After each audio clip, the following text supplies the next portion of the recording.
Bonjour à tous, bonjour à toutes. Me voici de retour pour une nouvelle vidéo sur les vides intérieurs, les manipulateurs pervers, les pervers narcissiques. Même s'il y a pléthore sur la question, je continue quand même un petit peu, et même si je commence un peu à non pas à me lasser du sujet, mais à me sentir moins concerné depuis que finalement je n'ai plus personne de manipulateur dans mes relations directes du moins.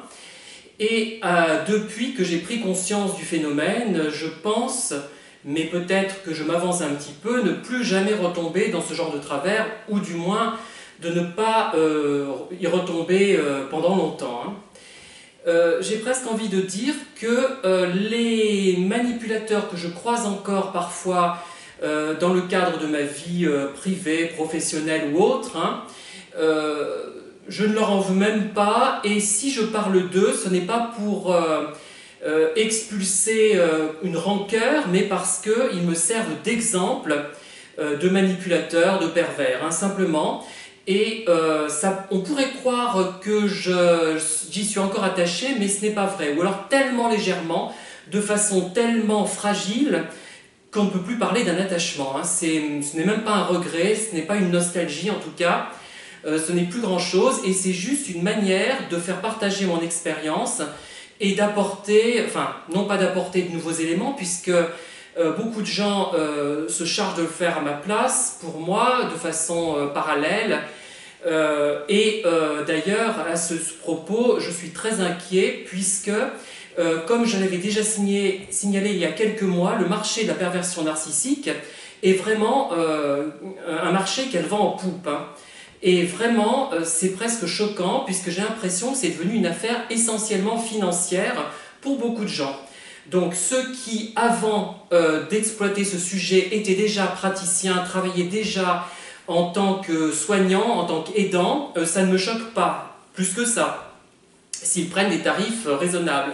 Mais ceux qui sont improvisés soignants dans ce domaine, même si point n'est besoin d'avoir une reconnaissance par un diplôme pour être compétent, alors là je trouve que c'est important à ce niveau-là, on peut très bien ne pas avoir de diplôme et être extrêmement efficace pour prendre en charge des personnes, donc ça c'est l'aspect positif finalement d'Internet.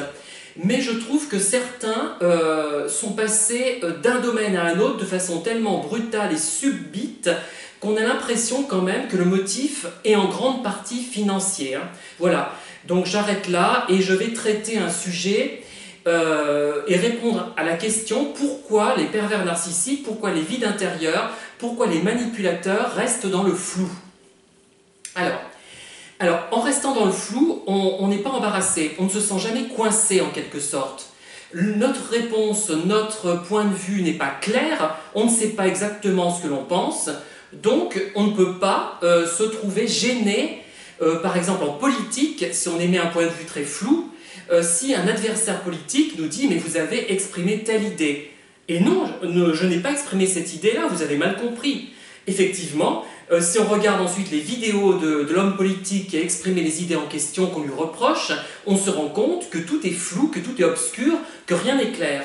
Donc, pas de problème, il a tout à gagner, il a pu avoir des gens qui ont compris une version, d'autres personnes qui ont compris une autre version, on ne sait pas trop finalement, et ça peut être à son avantage, ça peut être à son avantage quand il s'est mal fait comprendre, ou à son désavantage d'ailleurs, mais globalement il s'en sort, puisqu'on ne peut pas lui reprocher d'avoir émis un point de vue, puisque tout est resté dans l'obscurité.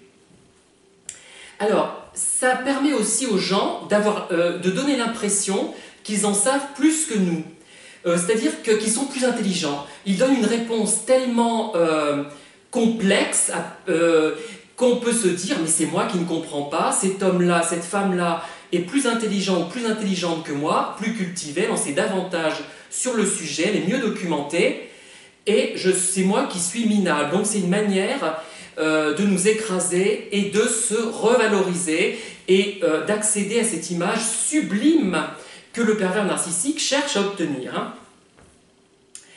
Alors, il se déresponsabilise également, puisqu'il n'a pas pris position.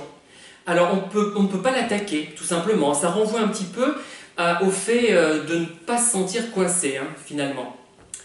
Alors, aussi, chose intéressante, c'est qu'on est obligé de concentrer toute son attention sur la compréhension de ce discours flou. Pendant qu'on fait cela, le manipulateur a le temps de réfléchir pour mieux nous embobiner par la suite. Par exemple, hein, ça peut être une stratégie intéressante. Donc, d'autre part, ça permet ce flou de changer d'avis pour le manipulateur puisqu'on ne connaît pas son opinion initiale. Donc il peut prendre n'importe quel point de vue et adapter son point de vue à la personne qui est en face de lui. Alors moi je l'ai vécu hein, avec une collègue de travail il y a fort longtemps, je ne travaillais pas encore dans le Puy-de-Dôme à l'époque, et en fonction de la personne à laquelle elle s'adressait, elle changeait de discours. Je m'en suis rendu compte en une après-midi, j'ai vu entrer 2-3 personnes et à chaque fois elle tenait une version différente et ça m'avait beaucoup perturbé, pas sur le moment, enfin sur le moment oui, mais après je me suis dit mais c'est moi qui ai mal compris, voilà. Et vraiment, ça c'est vraiment frappant. Cette collègue d'ailleurs avait foutu une pagaille monstre là où je travaillais. Hein. Une autre remarque aussi, c'est que ce flou crée une anxiété en nous, crée quelque chose d'anxiogène et puisque comme nous sommes victimes de manipulateurs pervers, c'est que nous avons tendance à être anxieux, à nous remettre en question. Et on peut se dire, mais qu'est-ce qu'il veut dire? Je ne comprends pas, ça m'angoisse, qu'est-ce qu'il me reproche? On ne comprend pas. Et souvent d'ailleurs, même l'attitude générale du pervers, c'est quand il se présente à nous, de ne pas, même quand il n'ouvre pas la bouche, c'est de susciter notre interrogation. On se dit, mais celui-là, celle-là, mais où veut-il, où veut-elle en venir? Et ça, j'ai eu ce sentiment avec l'avant-dernier que j'ai rencontré, et à chaque fois que je le voyais, je dis, mais qu'est-ce qu'il cherche? Qu'est-ce qu'il veut? J'avais l'impression, soit qu'il me draguait, amicalement ou amoureusement, je l'ignorais. Vous voyez, il y avait vraiment une incertitude, soit qu'il voulait me demander quelque chose, soit finalement qu'il me harcelait, ou alors qu'il était d'une timidité maladive. J'ai pensé même qu'il était autiste, parce que j'ai l'impression qu'il y a peut-être des liens entre... J'avais l'impression qu'il y avait des liens entre l'autisme et la perversion narcissique. Je me dis, mais qu'est-ce qu'il veut ce type-là? Qu'est-ce qu'il me demande? Et après, je ne me suis plus posé la question très rapidement, dès que vraiment j'ai tenté d'aborder la question, et là j'ai compris que c'était quelqu'un qui n'était absolument pas clair. Voilà.